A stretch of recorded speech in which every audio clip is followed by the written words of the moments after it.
Hello friends, कैसे हो। जी के 2020 यूट्यूब चैनल में आपका हार्दिक स्वागत है। दोस्तों 25 मई के इस करंट अफेयर वीडियो को आप ध्यान से देखिए और बाद में आप सोचिए कि इसी तरह का करंट अफेयर का वीडियो आपने एक साल तक के लिए देख लिया तो आपका जो सोचने का तरीका है वो बिल्कुल ही बदल जाएगा और आपके आने वाले एग्जामिनेशन में करंट अफेयर का एक सिंगल क्वेश्चन भी गलत नहीं हो सकता, यह हमारा वादा है। और हर वीडियो के लास्ट में मैं आपसे एक क्वेश्चन भी पूछूंगा जिसका आंसर आपको नीचे कमेंट बॉक्स में देना है।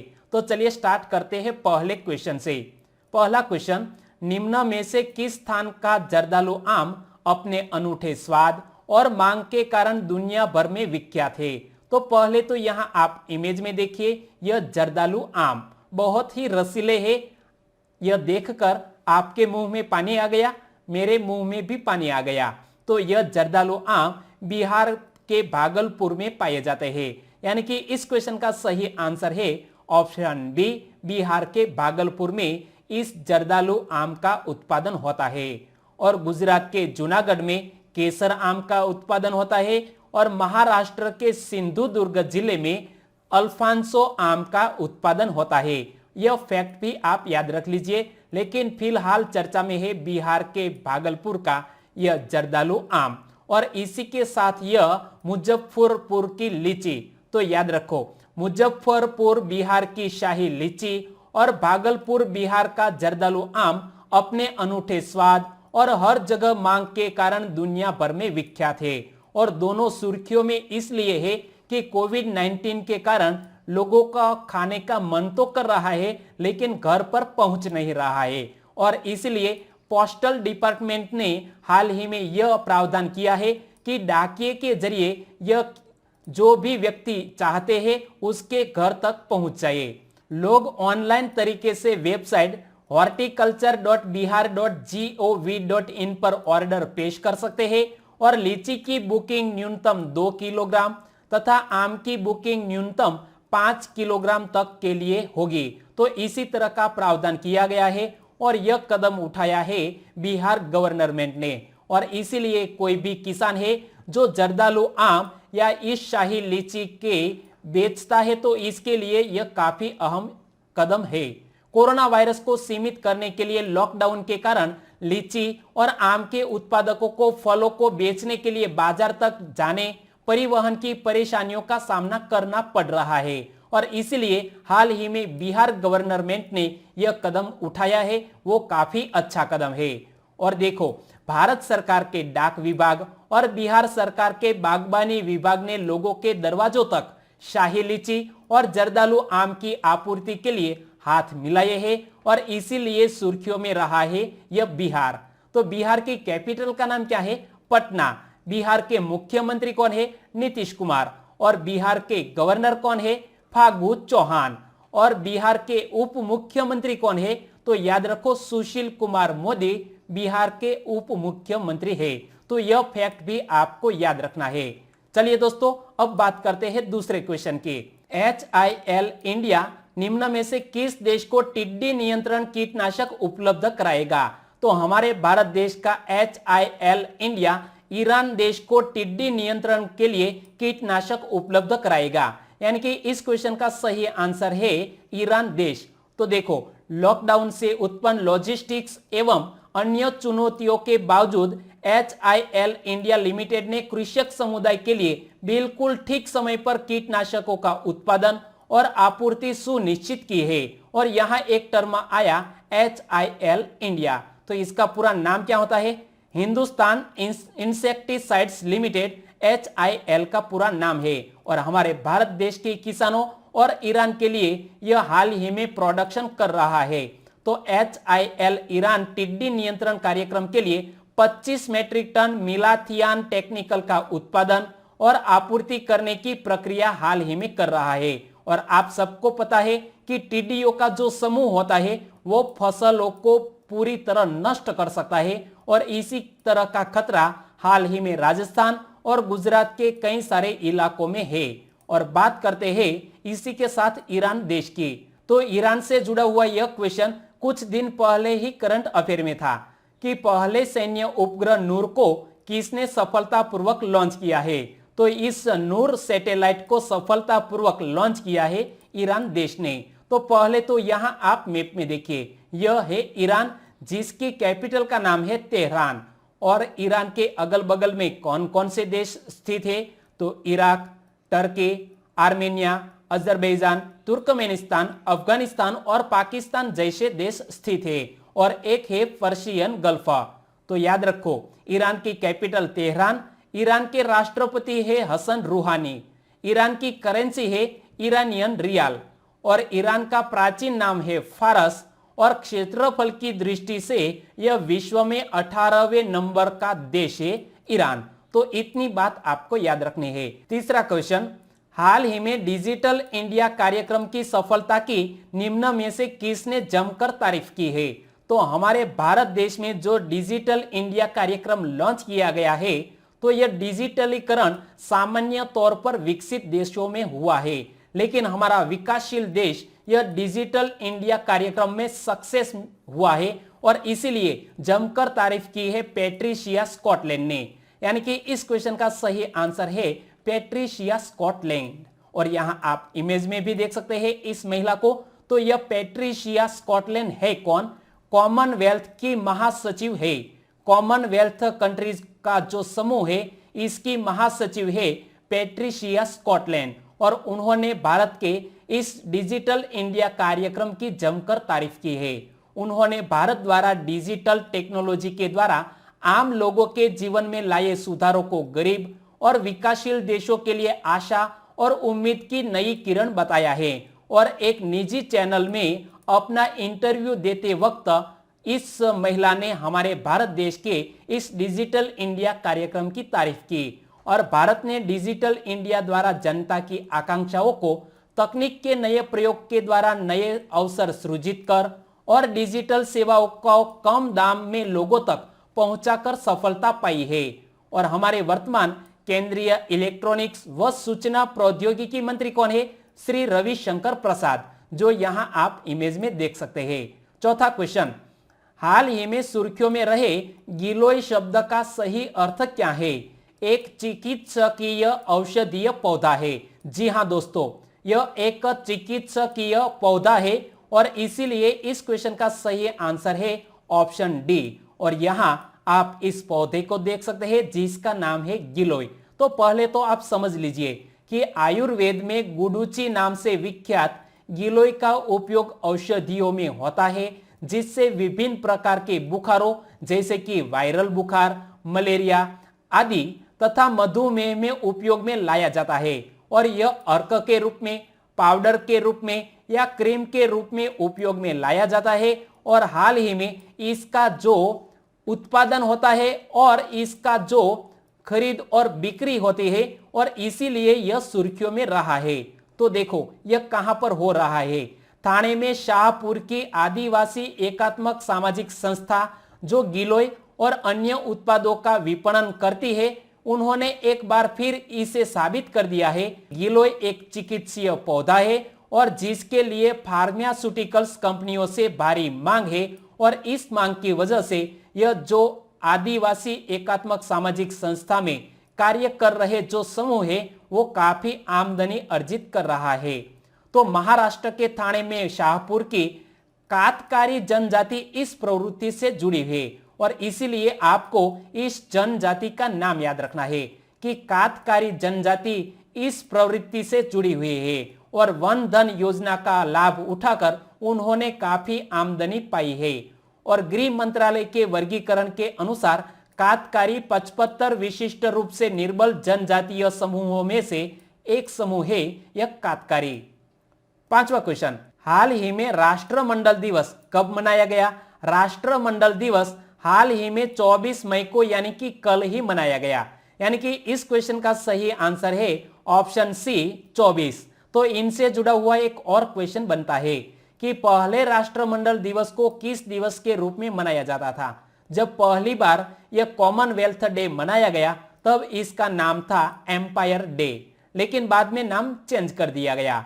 तो बाद में ब्रिटेन के प्रधानमंत्री हैरोल्ड मैकमिलन ने इसका नाम बदलकर राष्ट्रमंडल दिवस कर दिया, और यह दिवस उन देशों में मनाया जाता है जो कभी ब्रिटिश साम्राज्य का हिस्सा थे, वहां पर ही यह दिवस मनाया जाता है। और सर्वप्रथम एम्पायर डे यानी कि राष्ट्रमंडल दिवस कब मनाया गया था? तो वर्ष 1902 में पहली बार यह कॉमनवेल्थ डे मनाया गया था। और वर्ष 2020 में राष्ट्रमंडल की 71वीं वर्षगांठ मनाई जा रही है। और इस साल की जो थीम रखी गई है वो थीम है delivering a common future, connecting, innovating, transforming, जो इस साल की थीम है। और यहां आप ऑफिशियल लोगो में भी पढ़ सकते हैं कि इस साल की कॉमनवेल्थ डे की थीम है delivering a common future, connecting, innovating and transforming, जो इस साल की थीम है। और अब बात करते हैं छठे क्वेश्चन की। निम्न में से किस शहर में स्थित नैनो और सॉफ्ट मैटर विज्ञान केंद्र के शोधार्थियों ने एक विशेष मास्क बनाया है? तो बंगलुरु में स्थित यह centre for nano and soft matter sciences ने एक नए तरह के मास्क का इजाद किया है।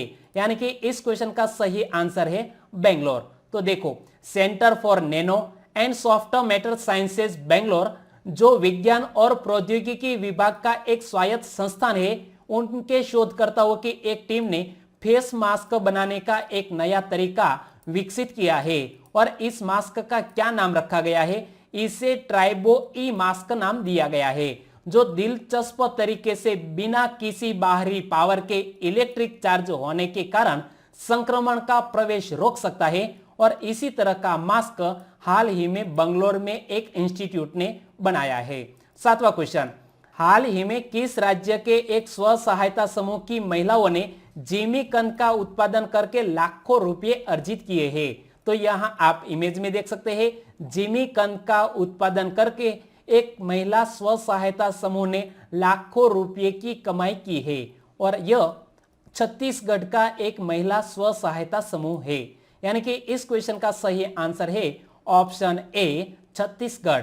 तो देखो, छत्तीसगढ़ में राजनांदगांव जिले में एक स्व सहायता समूह की महिलाओं ने लाखों रुपए अर्जित किए हैं। मां बलेश्वरी महिला स्व सहायता समूह की लगभग 10,000 सदस्यों ने सैकड़ों टन जिमीकंद का उत्पादन किया और इसमें लाखों रुपए की कमाई की है। और इसीलिए यह स्व सहायता समूह सुर्खियों में रहा। और इन ग्रामीण महिलाओं ने लॉकडाउन के चलते जिमीकांदा की ऑनलाइन बिक्री भी शुरू की और समूह के द्वारा फोन से बुकिंग प्राप्त करके होम डिलीवरी की भी सुविधा दी और इसी तरह का हाल ही में मुनाफा किया है।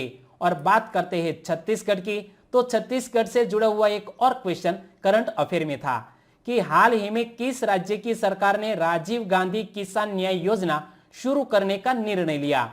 और यह 21 मई से यह योजना शुरू की गई है और यह योजना छत्तीसगढ़ राज्य की सरकार ने शुरू की है और इसीलिए भी छत्तीसगढ़ सुर्खियों में था। तो पहले तो यहां आप मैप में देखिए, छत्तीसगढ़ मध्य प्रदेश से अलग हुआ है छत्तीसगढ़ स्टेट, जिसका गठन 1 नवंबर 2000 को हुआ। छत्तीसगढ़ की कैपिटल का नाम है रायपुर, लेकिन छत्तीसगढ़ के रायपुर के पास एक नया रायपुर है जिसका नाम बदलकर कर दिया है अटल नगर। और छत्तीसगढ़ की वर्तमान राज्यपाल कौन है? अनुसुईया उइके। और छत्तीसगढ़ के वर्तमान मुख्यमंत्री है भूपेश बघेल। इतनी बात आपको याद रखनी है। 8वां क्वेश्चन, हाल ही में किस राज्य की सरकार ने नियंत्रण वाले इलाकों को छोड़कर राज्य में सैलून और ब्यूटी पार्लर फिर से खोलने की अनुमति दे दी है? तो यह कदम उठाया है तमिलनाडु राज्य की सरकार ने कि जो नियंत्रण वाले इलाके हैं उन्हें छोड़कर अन्य इलाकों में सैलून और ब्यूटी पार्लर खोलने की अनुमति दे दी है। और इसीलिए इस क्वेश्चन का सही आंसर था तमिलनाडु। तो तमिलनाडु सरकार ने चेन्नई और नियंत्रण वाले इलाकों को छोड़कर राज्य में सैलून और ब्यूटी पार्लर फिर से खोलने की अनुमति दे दी है।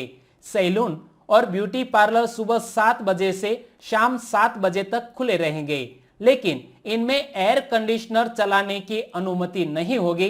तो इसी तरह का प्रावधान किया गया है तमिलनाडु में। तो पहले तो यहां आप मैप में देखिए, आंध्र प्रदेश, कर्नाटक और केरल से सटा हुआ यह है तमिलनाडु, जो दक्षिण में स्थित है। तमिलनाडु की कैपिटल का नाम है चेन्नई। तमिलनाडु के वर्तमान राज्यपाल है बनवारी लाल पुरोहित। तमिलनाडु के मुख्यमंत्री है इडप्पाडी के पलानीसामी। तमिलनाडु का प्रमुख भोजन है चावल और तमिलनाडु का लोकप्रिय और प्रसिद्ध नृत्य है भरतनाट्यम। और तमिलनाडु का राजकीय पशु क्या है? नीलगिरी तहर। और तमिलनाडु का राजकीय पक्षी है पन्ना कबूतर। तो यह बात आपको याद रखनी है। 9वां क्वेश्चन, मध्य प्रदेश में मनरेगा के तहत ग्रामीणों को रोजगार उपलब्ध कराने में कौन सा जिला पहले स्थान पर रहा है? मध्य प्रदेश का बालाघाट जिला मनरेगा के तहत ग्रामीणों को रोजगार उपलब्ध कराने में पहले स्थान पर रहा है और इसीलिए इस क्वेश्चन का सही आंसर है बालाघाट। और बालाघाट मध्य प्रदेश का एक नक्सल प्रभावित जिला है। मनरेगा के तहत यहां 1,23,000 श्रमिकों को रोजगार उपलब्ध कराया गया और 20 करोड़ रुपए वितरित भी किए गए और 17 लाख मानव दिवस का रोजगार सृजित हुआ है। और इसी तरह का हाल ही में मनरेगा योजना का अच्छी तरह लाभ लिया गया है बालाघाट जिले में। 10वां क्वेश्चन, वर्तमान में हमारे केंद्रीय स्वास्थ्य सचिव कौन है? हमारे वर्तमान में केंद्रीय स्वास्थ्य सचिव प्रीति सूदन है, यानी कि इस क्वेश्चन का सही आंसर है ऑप्शन ए प्रीति सूदन। केंद्र सरकार ने कोरोना वायरस संक्रमण के खिलाफ चल रही लड़ाई की मजबूती बनाए रखने के लिए केंद्रीय स्वास्थ्य सचिव प्रीति सूदन को 3 माह का कार्यकाल विस्तार दे दिया है और वह 30 अप्रैल को सेवानिवृत्त हो रही थी। प्रीति को यह सेवा विस्तार महामारी के खिलाफ स्वास्थ्य मंत्रालय के अच्छे प्रदर्शन के कारण दिया गया है, यानी कि 3 माह का कार्यकाल बढ़ा दिया गया है। 11वां क्वेश्चन, वर्ष 2020 के शुरुआती 4 महीनों में 170 बार LAC का उल्लंघन किसने किया? LAC का 170 बार पिछले 4 महीनों में उल्लंघन किया है चीन देश के सैनिकों ने, यानी कि इस क्वेश्चन का सही आंसर है चीन। तो पहले तो यहां आप मैप में देखिए कि यहां पर India China line of actual control यानी कि LAC है। पूरा नाम क्या हुआ? लाइन ऑफ एक्चुअल कंट्रोल, वास्तविक नियंत्रण रेखा। तो वर्ष 2020 के शुरुआती 4 महीनों में चीन द्वारा 170 बार LAC का उल्लंघन किया गया है, जिनमें से 130 बार LAC का उल्लंघन केवल लद्दाख क्षेत्र में किया गया है और इसीलिए यह हमारे भारत देश के लिए चिंता का विषय है। जबकि वर्ष 2019 में इसी अवधि के दौरान लद्दाख में केवल 110 बार LAC का उल्लंघन किया गया था। 3,488 किलोमीटर लंबी भारत चीन सीमा पर 80% LAC उल्लंघन के मामले केवल 4 स्थानों पर दर्ज किए गए हैं, जिनमें से 3 स्थान पश्चिमी LAC क्षेत्र के पूर्वी लद्दाख में स्थित है। और यहां आप मैप में देखिए कि यहां पर एक लाइन मैंने जो खींची, इनकी एक ओर है अक्साई चीन और दूसरी ओर है India China line of actual control. तो दोस्तों इसी का हाल ही में उल्लंघन किया है चीन देश ने और हमारे भारत देश के लिए यह चिंता का विषय। तो बात करते हैं चीन की। चीन की कैपिटल का नाम क्या है? बीजिंग। चीन की करेंसी क्या है? रेनमिनबी। चीन के राष्ट्रपति कौन है? Xi Jinping. और चीन का केंद्रीय बैंक का नाम क्या है? People's Bank of China. और भारत और चीन के बीच डिवाइडिंग लाइन है, इसका नाम है मैकमोहन रेखा। और मैकमोहन रेखा भारत और तिब्बत के बीच सीमा रेखा है। और चीन की दीवार को यूनेस्को द्वारा 1987 से विश्व धरोहर घोषित किया गया है और इसीलिए आपको चीन की दीवार के बारे में भी पता होना चाहिए। 12वां क्वेश्चन, WHO और यूनिसेफ की रिपोर्ट के अनुसार 1 वर्ष से कम आयु के लगभग कितने मिलियन बच्चों का जीवन जोखिम में है?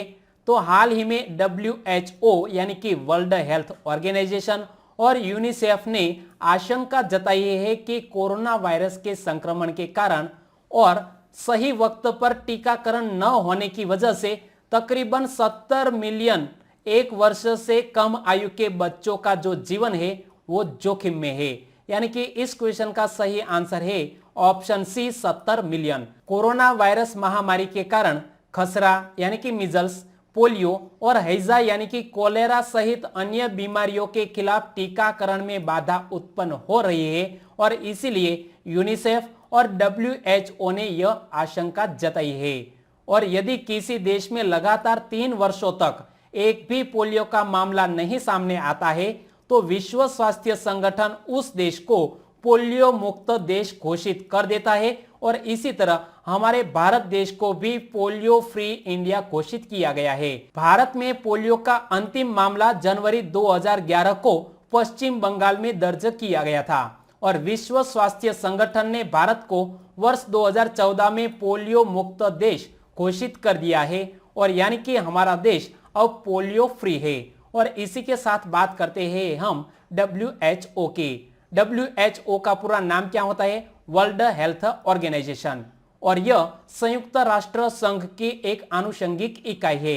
WHO की स्थापना कब हुई? 7 अप्रैल 1948 को। WHO का मुख्यालय स्विट्जरलैंड के जिनेवा शहर में स्थित है और WHO के वर्तमान प्रमुख टेड्रोस अदनोम घेब्रेयेसस, और भारत भी WHO का सदस्य देश है और WHO का भारत में हेडक्वार्टर नई दिल्ली में स्थित है। और इसी के साथ बात करते हैं यूनिसेफ की। इसका पूरा नाम the United Nations International Children's Emergency Fund है और यूनिसेफ को वर्ष 1965 में उनके बेहतर कार्य के लिए शांति के नोबेल पुरस्कार से भी सम्मानित किया गया है। और यूनिसेफ का मुख्यालय अमेरिका के न्यूयॉर्क में स्थित है और इनकी वर्तमान कार्यकारी निदेशक कौन है? Henrietta H for. और यूनिसेफ की स्थापना 11 दिसंबर 1946 में हुई थी। यह बात आपको याद रखनी है। 13वां क्वेश्चन, विश्व बैंक के दक्षिण एशिया में जलवायु परिवर्तन और आपदा प्रबंधन पर कार्यविधि प्रबंधक के रूप में किसे नियुक्त किया गया है? आभास झा को हाल ही में इस महत्वपूर्ण पद के लिए नियुक्त किया गया है।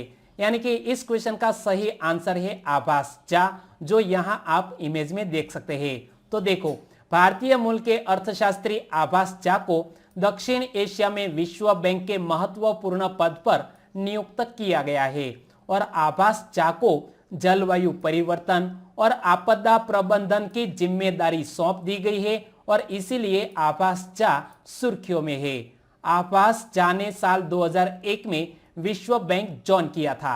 वे बांग्लादेश, भूटान, भारत और श्रीलंका के बैंक कार्यालय में कार्यकारी निदेशक भी रह चुके हैं और इसीलिए इस व्यक्ति का नाम आपको याद रखना है। और इसी के साथ साथ मैं विश्व बैंक के बारे में भी बता दूं तो विश्व बैंक का उद्देश्य है सदस्य राष्ट्रों को पुनर्निर्माण और विकास के कार्यों में आर्थिक सहायता देना।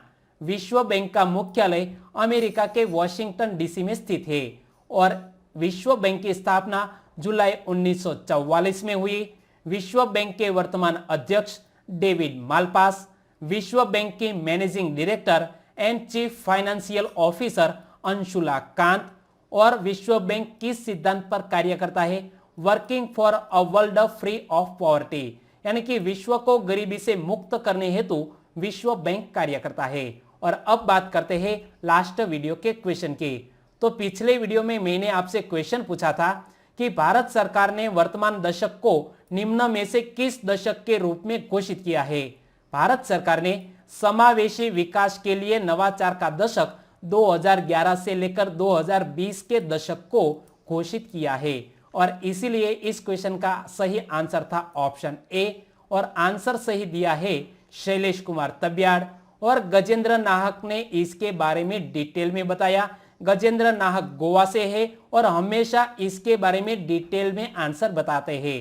तो आपका बहुत बहुत धन्यवाद। और प्रियंक चौधरी ने भी इस क्वेश्चन का सही आंसर दिया है और वो गुजरात के सूरत से है। और विजय सावड़िया ने भी इस क्वेश्चन का सही आंसर दिया है और साथ साथ उन्होंने लिखा है कि पिछले 10 दिन से मैं आपके करंट अफेयर को मिस किया क्योंकि कुछ हालात ही ऐसे थे, लेकिन हाल ही में उन्होंने फिर से हमारे इस वीडियो को देखना शुरू कर लिया है।